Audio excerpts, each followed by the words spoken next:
नमस्कार दोस्तों। मोदी जी ने एक खेल और कर दिया।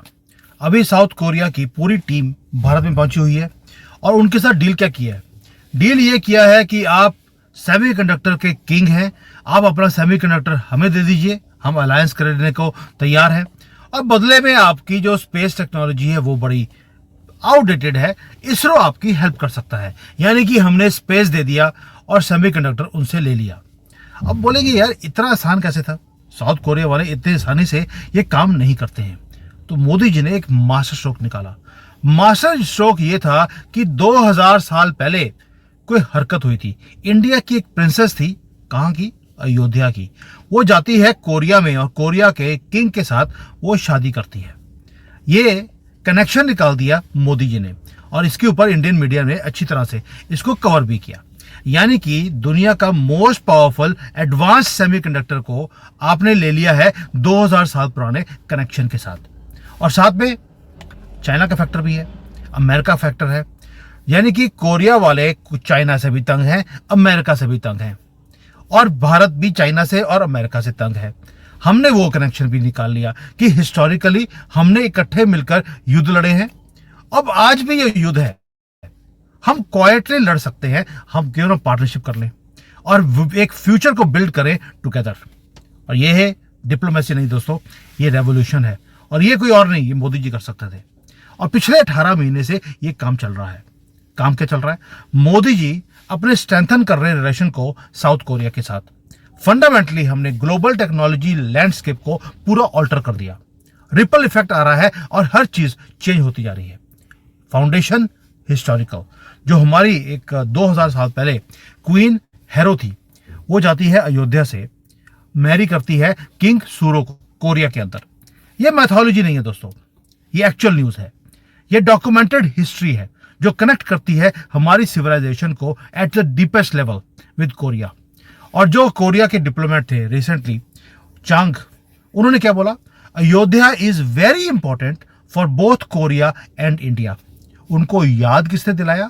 मोदी जी ने। यानी कि वो एक्नॉलेज कर रहे हैं something much more profound than it meets आई।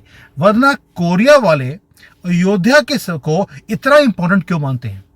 क्योंकि हमारे roots are much deeper, deeper than trade, deeper than politics, deeper than military alliances. और यहीं पर सारी गेम को चेंज कर दिया मोदी जी ने। यानी कि वर्ल्ड फोकस कर रहा था एशियन कनेक्शन के ऊपर, जो हमने याद दिला दिया। लेकिन मोदी जी को कुछ और दिखा। मोदी जी को दिखा कि यार एशियन कनेक्शन के साथ साथ मुझे कुछ और भी चाहिए। वो है कोरिया का सेमीकंडक्टर का डोमिनेंस। उनको दिखा 60% जो मार्केट शेयर है मेमोरी सेमीकंडक्टर्स का, मुझे वो चाहिए। उनको दिखा 70% कंट्रोल ऑन ड्रैम प्रोडक्शन, उनको वो दिखा। यानी कि उन्होंने एक कैलकुलेटिव मूव दिया कि अगर मुझे अपने देश को रीशेप करना है तो मुझे हिस्टोरिकल कनेक्शन दिखाकर मुझे ये चीजें चाहिए। और साउथ कोरिया सिर्फ सेमीकंडक्टर ही नहीं बनाता, दे आर सेमीकंडक्टर देमसेल्व्स। मैंने पहले बोला मेरी एसोसिएशन रही है सैमसंग जैसी कंपनीज के साथ और मैंने देखा उनका स्केल क्या है। भाई सैमसंग और उसका जो एक कंपनी और है एसके हिनिक्स, ये सिर्फ कंपनीज नहीं है, ये सैमसंग तो 30% ऑफ जीडीपी ऑफ कोरिया को कंट्रोल करता है।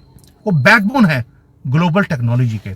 हर स्मार्टफोन, हर कंप्यूटर, हर एआई सिस्टम वो डिपेंड करता है कोरियन मेमोरी चिप्स के ऊपर। और मोदी जी ने रियलाइज कर दिया कि ये बहुत ही क्रूशियल है भारत की तरक्की के लिए। और अगर भारत पार्टनरशिप करता है कोरिया के साथ सेमीकंडक्टर के अंदर, यानी कि हम सिर्फ टेक्नोलॉजी बाई नहीं करेंगे, हम को क्रिएट भी करेंगे सैमसंग के साथ या कोरियन कंपनीज के साथ। लेकिन रास्ते में दो बहुत बड़े पहाड़ थे चाइना और दूसरा है अमेरिका। अब हुआ क्या कि चाइना जो है वो हमेशा ही भारत को भी तंग करता है, वो कोरिया को भी बार बार तंग करता रहता है। यानी कि कोरिया का अगर कोई नाइटमेयर है तो वो चाइना है। साउथ कोरिया ने क्या किया? अमेरिका का थर्ड मिसाइल जो डिफेंस सिस्टम था उसको लगा लिया। उसके बाद चाइना ने जो उसको रिटेलिएट करना शुरू किया है, मैं बता नहीं सकता। इतनी बड़ी प्रॉब्लम है कोरिया के लिए चाइना कि वो अपने आप को बचाने के चक्कर में लगा रहता है। कोरियन बिजनेसेस को चाइना ने बैन कर दिया, टूरिज्म को कोलैप्स कर दिया, यहाँ तक कि जो उनके पॉप स्टार्स थे उनको भी ब्लॉक कर दिया, जिसके कारण साउथ कोरिया बहुत तंग है चाइना से। और साउथ कोरिया को मालूम है कि भारत को भी चाइना तंग करता रहता है, और चाइना को ना भारत ट्रस्ट करता है ना ही साउथ कोरिया वो ट्रस्ट करते हैं। मोदी जी ने और जो उनके प्रेसिडेंट है साउथ कोरिया के यून सुक, दोनों ने एक लेसन लर्न कर लिया। हमने गलवान में और उन्होंने वहां पे थाड़ के कारण, कि आप डिपेंड नहीं कर सकते चाइना के ऊपर, और चाइना के साथ दोनों मिलकर हम अपना फ्यूचर भी क्रिएट नहीं कर सकते। जब चाइनीज मीडिया भारत को या कोरिया को अटैक करती है इंडो पैसिफिक के ऊपर, वो कॉमन करती है, यानी कि चाइना ने थ्रेटन करना शुरू कर दिया साउथ कोरिया को, भारत को एट द सेम टाइम। और दुश्मन का दुश्मन दोस्त होता है, स्ट्रेटेजिक पार्टनर बनता है। वही काम हमने हिस्टोरिकली और करंट जो सिचुएशंस हैं दोनों को कंबाइन कर दिया। और ये चूज साइड करने वाली बात नहीं है, ये सर्वाइवल की बात है। सर्वाइवल इसलिए क्योंकि कोरिया को रेयर अर्थ एलिमेंट्स चाहिए। 80% से ज्यादा वो चाइना डोमिनेट करता है। अगर डोमिनेशन की बात है तो सोलर पैनल में भी चाइना की डोमिनेशन है। कोरिया इसके अंदर एंटर करना चाहता है। चाइना ने हर चीज को वेपनाइज कर दिया, जमीन को, रिसोर्सेज को, इकोनॉमी को। और यहीं पर भारत और कोरिया अंडरस्टैंड करते हैं कि इसके डोमिनेंस को अगर खत्म करना है एशिया के अंदर, हमें इकट्ठा होना पड़ेगा। चाइना का समझा दिया। अब आते हैं अमेरिका के ऊपर। अमेरिका भी एक अनरिलायबल पार्टनर है। आपको मालूम है सैमसंग ने बहुत मोटी इन्वेस्टमेंट्स वो वहां पर प्रॉमिस करे थे अमेरिका को कि हम वहां पे करेंगे, बस आप टैरिफ जो हमारी कंट्री के ऊपर लगा रहे हो ये मत लगाओ। अमेरिका पीछे हट गया, सैमसंग भी पीछे हट गया। जो टेक्सास के अंदर प्लांट लगाना था वो अभी तक रुका पड़ा है। उसमें सैमसंग ने बोला हम प्लांट तो लगाना चाहते हैं लेकिन हमारे आपकी कंट्री में कोई कस्टमर ही नहीं है, कोई डिमांड ही नहीं है। यानी कि अमेरिका को बता दिया तुम्हारी औकात नहीं है कि तुम मेरा माल भी खरीद सको। प्लांट चट बंद कर दिया। यानी कि जो अमेरिका, जैसे चाइना आपको आंखें दिखाता है, अमेरिका ने आंखें दिखानी शुरू करी तो साउथ कोरिया ने भी अपनी आंखें दिखानी शुरू कर दी। वो कब? जब मोदी जी ने बोला मैं पीछे नहीं हटूंगा, टैरिफ तुमने लगाए हैं तुम्हें हटाने पड़ेंगे वरना कोई बात नहीं भाड़ में जाओ। हमारी स्ट्रेंथ को देखने के बाद साउथ कोरिया ने भी वो स्ट्रेंथ दिखानी शुरू कर दी। और मोदी जी ने और साउथ कोरिया ने दोनों ने मिलकर अब पार्टनरशिप बना ली है कि हम चाइना को और अमेरिका की दादागिरी को हम सहन नहीं करेंगे। और यहीं पर मैं बोलता हूं मोदी जी की अप्रोच वो रेवोल्यूशनरी है। Instead of depending on American goodwill या चाइनीज का जो मर्सी है उसके ऊपर करने की बजाय हमने डायरेक्ट पार्टनरशिप कर लिया जो म्यूचुअली बेनिफिट हो विद साउथ कोरिया। अब स्ट्रेटजी क्या है? जनवरी 2024 से हम ये काम करते जा रहे हैं। एक काम हमने और किया कि कोरिया को बोला यार तुम्हारे पास टेक्नोलॉजी है लेकिन तुम्हारे पास लोग नहीं है। हमने 206 इंडियन सॉफ्टवेयर डेवलपर्स को उनको भेज दिया कोरिया में कि वहां पे जो एसएमईज हैं, कोरियन स्टार्टअप्स हैं, उनके साथ मिलकर भारतीय काम कर रहे हैं ऑलरेडी। और ये न्यूज किसी को पता भी नहीं है। हमारे इंडियन मीडिया ने, फिर बोल रहा हूं, दिल पर हाथ रख के बताइए क्या इंडियन मीडिया ने ये सारी बातें खोली? नहीं, क्योंकि वो राहुल गांधी के पीछे पड़े हैं कि राहुल गांधी ने आज वोट चोरी के कितने लोग बाहर निकाले। बस अब आते हैं कि जो हमारे इंडियन सॉफ्टवेयर इंजीनियर्स हैं ये वो लोग थे कई तो जो पहले अमेरिकन कंपनीज के लिए काम कर रहे थे। हमने उनको बाहर निकाला। यहाँ काम करने की जरूरत नहीं है क्योंकि तुम्हें धक्के मार के ये बाहर निकाल ही देंगे। तुम्हें कोरिया भेजते हैं जहां पर हमने नई पार्टनरशिप को किया है। और यहाँ पर ना तो चाइनीज की इंटरमीडिएटरीज है, डायरेक्ट पार्टनरशिप है इंडियन टैलेंट का विद कोरियन इनोवेशन, ताकि म्यूचुअली हम चीजों को डेवलप कर सकें और बेनिफिट मिले। और यही है जहां पर हमारे जयशंकर जी अब सीन में आते हैं। जयशंकर जी मिले कोरिया के फॉरेन मिनिस्टर को अभी 2 दिन पहले। डिस्कस किया वहां पर कि कैसे एक इंडस्ट्रियल एम्बिशंस को हम दोनों मिलकर हम काम कर सकते हैं। एआई की डेवलपमेंट, सेमीकंडक्टर की manufacturing, clean energy, defence technology, space exploration. यानी कि हमने उनसे वो ले लिया जो उनके पास था, एआई, सेमीकंडक्टर, क्लीन एनर्जी हम बना रहे हैं, डिफेंस टेक्नोलॉजीज हम भी बना रहे हैं, वो भी बना रहे हैं, और स्पेस पे हमारा अब मुकाबला साउथ कोरिया नहीं कर सकता। हमने बोला जो तुम्हारे पास है हमें दे दो, जो हमारे पास है तुम ले जाओ। मैं बार बार बोलता हूं आज दुनिया वहां पहुंच गई है जो गिव एंड टेक की है। यानी कि आप पहले गिव करते हैं, पहले आप कुछ देते हैं। हमने इसरो दे दिया उनको और उनसे ले लिया हमने क्या, सेमीकंडक्टर। डिफेंस के अंदर हम दोनों कंपीट कर रहे हैं बराबरी का, उसके ऊपर भी मैं बात करूंगा।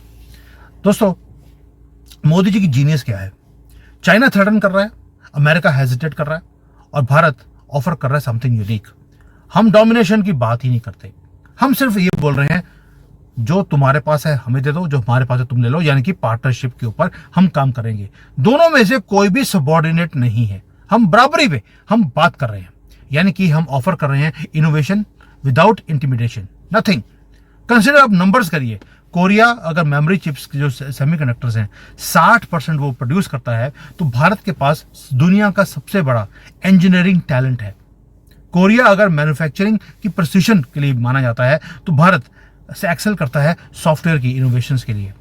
कोरिया के अंदर अगर एडवांस मटेरियल्स की टेक्नोलॉजी है, तो हमारे पास रेयर अर्थ के रिसोर्सेज हैं। मोदी जी ने बोला हम दोनों को कंबाइन कर दें, हम एक दूसरे को कॉम्प्लीमेंट कर सकते हैं और यहां पर एक रेवोल्यूशन क्रिएट हो सकता है। लेकिन दोनों कंट्रीज में एक कंपटीशन भी है। कंपटीशन है हमारे प्लेन्स को लेकर।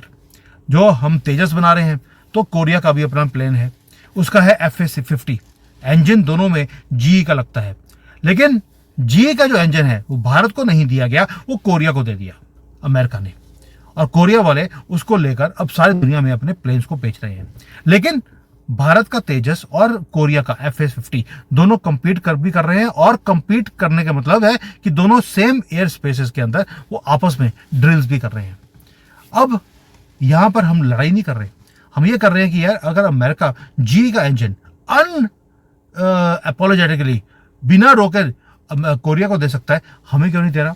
तो यानी कि कहीं ना कहीं हमारी तनकी अमेरिका के साथ है। अभी भी कोरिया अमेरिका से इंजन्स आ रहे हैं, बट बहुत स्लो हैं, लेकिन कोरिया में जितने चाहिए उतने उनको मिल रहे हैं, इसलिए उनकी एक्सपर्टीज बढ़ती जा रही है।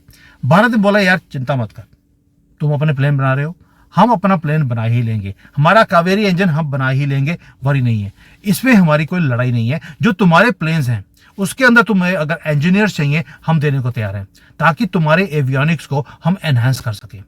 कोरिया की जो सेमीकंडक्टर्स हैं, अगर वो हमारे पास आती हैं और भारत उसको प्रोड्यूस करने लग जाता है विद इंडियन इंजीनियर्स, तो कोरिया की जो कॉस्ट है वो भी कम हो जाएगी। कोरिया शिप बिल्डिंग में बहुत आगे है, हमने शिप बिल्डिंग के ऊपर भी उनके साथ कॉन्ट्रैक्ट कर लिया। रीजन, हमें मालूम है कि आगे आगे जाकर चाइना की शिप्स के ऊपर कोई विश्वास नहीं करेगा। आपकी शिप कहाँ जा रही है, क्या कर रही है, हर चीज चाइना को इंफॉर्मेशन चाहिए, इसलिए हमने अपनी शिप बिल्डिंग को और तेज कर दिया। एंड कोरियंस स्पेशली सैमसंग बहुत बड़ा शिप बिल्डर है, इसलिए हमारी वहां पर भी आ गई है। भारत ऑलरेडी रिन्यूएबल एनर्जी के ऊपर काम कर रहा है, हमने बोल दिया हम ये टेक्नोलॉजी तुम्हें देने को तैयार है, ताकि तुम वेसल्स बनाओ हमारे साथ मिलकर, हम सोलर पैनल बनाते हैं तुम्हारे साथ मिलकर। सेमीकंडक्टर की बात तो हो ही गई है, हमें ये प्लेन्स के ऊपर लड़ाई करने की जरूरत नहीं है। अमेरिका जानबूझकर ये काम कर रहा है कि तुम्हें तो इंजन दे दिया, हमें नहीं दिया, ताकि हम लड़ाई करना शुरू कर दें। छोड़ दो, लड़ाई करने की जरूरत नहीं है, तुम्हें हम इंजीनियर देते हैं, तुम हमारे इंजीनियर से काम करो। यही है गिव एंड टेक का रेवोल्यूशन, ट्रू स्पेशल पार्टनरशिप जो वन साइडेड ना हो, बिल्कुल भी नहीं, जेन्युइन म्यूचुअल पार्टनरशिप। हम भारत को वो दे सकते हैं जो हम कोरिया को वो दे सकते हैं जो उनके पास नहीं है। हमारे पास दुनिया का सबसे लार्जेस्ट कंज्यूमर मार्केट है, अनमैच्ड सॉफ्टवेयर की एक्सपर्टीज है, रेयर अर्थ रिसोर्सेज हैं, कॉस्ट इफेक्टिव मैन्युफैक्चरिंग है, इंग्लिश स्पीकिंग टैलेंट है, एंड डेमोक्रेटिक स्टेबिलिटी है। और कोरिया हमें क्या दे सकता है? Advanced semiconductor technologies, precision manufacturing, quality control systems, design expertise, हर चीज, और ग्लोबल मार्केट एक्सेस, क्योंकि कोरिया की पकड़ पूरे दुनिया के बिजनेस के ऊपर बहुत बड़ी है, और उनके पास जो इनोवेशन का मॉडल है इट इज अनपैरेलल्ड। यानी कि अगर अब कोरिया के जो वेंचर बिजनेसेस हैं वो सारे MOUs करते हैं इंडियन ऑर्गेनाइजेशंस के साथ, उससे होगा क्या कि कोरिया को चीप लेबर मिलेगा, हमें इनोवेशन मिलेगी, और दोनों का बल्ले बल्ले होगी। अब आज दुनिया में जो ये काम हो रहा है, जो ये आप देख रहे हैं, जो मैं बता रहा हूं आपको, जो मोदी जी करते जा रहे हैं, या मोदी जी की गवर्नमेंट जो करती जा रही है, ये जो गिव एंड टेक की पॉलिसी मोदी जी ने शुरू कर दी पूरी दुनिया के साथ। अब डिपेंडेंसी की बात ही नहीं है, ना एक्सप्लॉयटेशन की बात है, जेन्युइन पार्टनरशिप्स हम क्रिएट करते जा रहे हैं, ताकि हिस्टोरिकल टाइज भी हैं, आज की प्रॉब्लम्स भी हैं, और फ्यूचर के ऊपर नजर भी है। इसी से रियल रिजल्ट्स भी आएंगे, और रिजल्ट्स आने शुरू भी हो गए। कैसे? भारत का जो UPI टेक्नोलॉजी है वो अब कोरियन कंपनी, जो उनकी फिनटेक कंपनीज हैं, वो स्टडी कर रही हैं भारत में बैठकर कि आपने इसको बनाया कैसे और इंप्लीमेंट कैसे कर लिया। कोरिया की जो बैटरी टेक्नोलॉजी है, अब वो इंडिया की जो इलेक्ट्रिक व्हीकल्स हैं उसको कोरियन बैटरीज वो पावर कर रही हैं। भारत का जो स्पेस टेक्नोलॉजी है वो उसको इंटीग्रेट किया जा रहा है कोरियन सैटेलाइट्स के साथ। अब कोरिया की सैटेलाइट्स को हम भेजेंगे। दूसरी तरफ कोरिया का जो 5G इंफ्रास्ट्रक्चर है उसको डिप्लॉय किया जा रहा है भारत के सॉफ्टवेयर सॉल्यूशंस के साथ। आप इंटरलिंकिंग देखिए, हर फ्यूचरिस्टिक चीज के अंदर कोरिया और भारत मिलकर काम कर रहे हैं।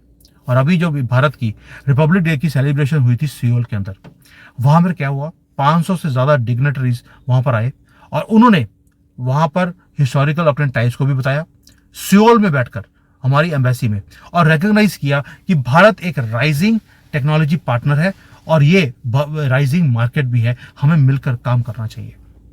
दोस्तों, सिर्फ इसलिए कि 2000 साल पहले अयोध्या से कोई जाता है और अमेरिका साउथ कोरिया के किंग के साथ वो शादी करता है, वो कनेक्शन से आपने इतना बड़ा एक वो कर दिया कि भाई आप हमें क्या देते हैं, हम क्या लेते हैं, हम तो हिस्टोरिकली हम इकट्ठे थे। यानी कि साउथ कोरिया ने अब हमें historical partner plus strategically equal partner, technological peer, दोस्त वो मानना शुरू कर दिया और फ्यूचर हम बिल्ड कर रहे हैं इकट्ठे मिलकर। It is bigger than trade deals, it is bigger than military alliances. मैंने शुरू में बोला था, हम एशियन पार्टनरशिप्स को क्रिएट कर रहे हैं फॉर द नेक्स्ट 1 सेंचुरी। अब मोदी जी 1 साल 2 साल की पॉलिसी बनाते नहीं, अगले 100 साल की वो बातें बोलते हैं। चाइना इकोनॉमिक जिसको बोलते हैं अपनी पावर को यूज करता है, अमेरिका कंडीशनल सपोर्ट देता है, भारत और कोरिया दोनों ने बोल दिया कि अगर डेमोक्रेटिक कंट्रीज दोनों मिलकर कंबाइंड प्रॉस्पेरिटी के ऊपर बात करें, जेन्युइन पार्टनरशिप के ऊपर बात करें, तो दुनिया can be a beautiful place. हम एक दूसरे को कॉम्प्लीमेंट कर सकते हैं, किसी को डोमिनेट करने की जरूरत नहीं है। और ये काम हमारी एक प्रिंसेस जो 2000 साल पहले वो सेल करके गई, उसने प्लांट किया कुछ सीड्स को कोरिया के अंदर, और आज वो टेक्नोलॉजिकल फ्रूट बनकर वो हमारे पास आ रहा है। सोच के देखिए 2000 साल पहले भगवान की क्या लीला है कि उन्होंने वो सीड 2000 साल पहले जो किया था आज उसका फायदा आ रहा है। सॉफ्टवेयर डेवलपर्स आज काम कर रहे हैं कोरिया में, स्टार्टअप्स जो हैं वो बिल्डअप कर रहे हैं एआई सिस्टम्स को जो कल के लिए, जो कल को याद आए यूज आएंगे। और सेमीकंडक्टर पार्टनरशिप जो हम करते जा रहे हैं कोरिया के साथ, ये नेक्स्ट जनरेशन एक ग्लोबल इनोवेशन का ये काम बनेगा। तो ये फॉरेन पॉलिसी नहीं है, सिर्फ ये फ्यूचर पॉलिसी है और यही स्ट्रेंथन कर रहा है हमारे देश को दिन पर दिन। मुझे दुख होता है कि हमारी इंडियन मीडिया इसके ऊपर कवर ही नहीं करती, उनके पास टाइम ही नहीं है इसको स्टडी करने के लिए, इसको स्टडी करके उसको लोगों को बताने के लिए कि क्या कुछ हो रहा है, हमारे कंट्री कर रही है अपने देश को आगे लेके जाने के लिए। अब क्वेश्चन ये नहीं है कि भारत और कोरिया सक्सीड करेंगे या नहीं करेंगे, क्वेश्चन ये है कि हम कितनी जल्दी सक्सीड करेंगे और दुनिया को पीछे लगाएंगे। फ्यूचर हमारा है। सियोल जैसी कंट्री जिसके पास इतना बड़ा इंफ्रास्ट्रक्चर है इनोवेशन का, वो हमारे साथ मिलकर काम कर रहा है, ना कि बीजिंग के साथ या वॉशिंगटन के साथ। वॉशिंगटन को तो आंखें दिखा रहा है साउथ कोरिया, वाई? क्योंकि हम दोनों इकट्ठे मिलकर हम काम कर रहे हैं। ये है भारत की और कोरिया की स्टोरी। ये दो एंशिएंट सिविलाइजेशंस अब अपना फ्यूचर बिल्ड कर रही हैं थ्रू टेक्नोलॉजी। ये है डेमोक्रेसी, ये है डेमोक्रेसी जो डिफीट करती है अथॉरिटेरियनिज्म को, चाइना की और डोनाल्ड ट्रंप जैसे बंदे की, जिसको ना वो एक इनोवेशन का वो कहता है ट्रांसफर नहीं करने दूंगा, पार्टनरशिप में करने नहीं दूंगा, म्यूचुअल रिस्पेक्ट में दूंगा नहीं। इस सब को खत्म कर रहा है भारत और कोरिया की दोस्ती। फ्यूचर इज ब्राइट दोस्तों, मुझे दिखता है। और जब हम इकट्ठे मिलकर कुछ चीज़ को डेवलप करते हैं तो फ्यूचर ब्राइट होता भी है। इसलिए मैंने वीडियो भी बनाया आपके लिए, अगला वीडियो आपको दिखेगा, where I am offering you all of you. आप ओपनली मेरे टीम को ज्वाइन कीजिए। आइए मिलकर भारत के ऊपर रिसर्च करते हैं कि मोदी की गवर्नमेंट क्या कुछ कर रही है, हिस्टोरिकली कौन कौन सी दिक्कतें थी, कांग्रेस ने कैसे इस देश का भट्ठा बैठाया, इस सब के ऊपर रिसर्च करते हैं और लोगों तक चीज़ों को पहुंचाते हैं। अगर आप जानना चाहते हैं अगली वीडियो में I will share all the details with you also. Thank you, जय हिंद एंड वंदे मातरम।